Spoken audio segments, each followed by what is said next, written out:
વાસ્તુશાસ્ત્રમાં જીવન સાથે જોડાયેલા દરેક કામ માટે નિયમો જણાવવામાં આવ્યા છે, જેમાં એ પણ જણાવવામાં આવ્યું છે કે વ્યક્તિએ સૂતા પહેલા પગ કેમ ધોવા જોઈએ. ચાલો જાણીએ પગ સંબંધિત નિયમો વિશે. આખો દિવસ કામ કરીને જ્યારે આપણે પથારીમાં જઈએ છીએ ત્યારે શાંતિથી ઊંઘ આવે તેવો પ્રયત્ન કરીએ છીએ, પરંતુ મોટા ભાગના લોકો ગંદા પગ લઈને જ પથારીમાં જાય છે, જેના કારણે તેમને સારી ઊંઘ નથી આવતી અને સ્વાસ્થ્ય પણ સારું નથી રહેતું.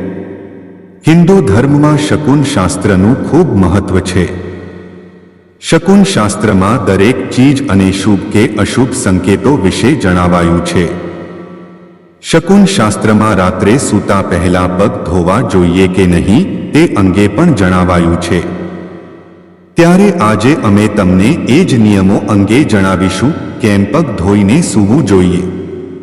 શકુન શાસ્ત્ર અનુસાર રાત્રે સૂતા પહેલા પગ સારી રીતે ધોવા જોઈએ. પગ ધોયા બાદ સૂતા પહેલા તેને સ્વચ્છ કપડાથી ઢાંકી દો. માનવામાં આવે છે કે જો કોઈ વ્યક્તિ ગંદા પગ લઈને પથારીમાં જાય તો તેને આર્થિક મુશ્કેલીઓનો સામનો કરવો પડી શકે છે. વ્યક્તિએ ગંદા અને ભીના પગ સાથે પથારીમાં ન જવું જોઈએ, કારણ કે આવું કરવાથી તમારે પૈસાની તંગીનો સામનો કરવો પડી શકે છે.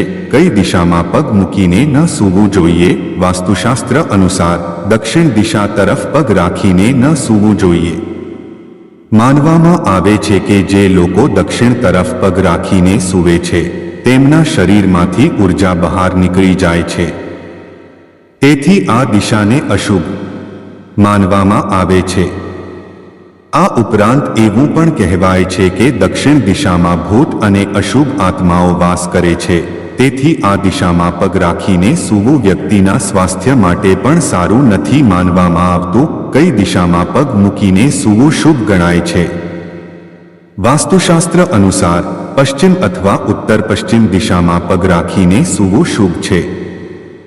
ધાર્મિક માન્યતા અનુસાર ચુંબકીય ઊર્જાનો પ્રવાહ દક્ષિણથી ઉત્તર તરફ થાય છે, તેથી જે લોકો આ દિશામાં પગ રાખીને સૂવે છે તેમના સ્વાસ્થ્ય પર સકારાત્મક અસર પડે છે, તેમજ તેમને સારી ઊંઘ પણ આવે છે.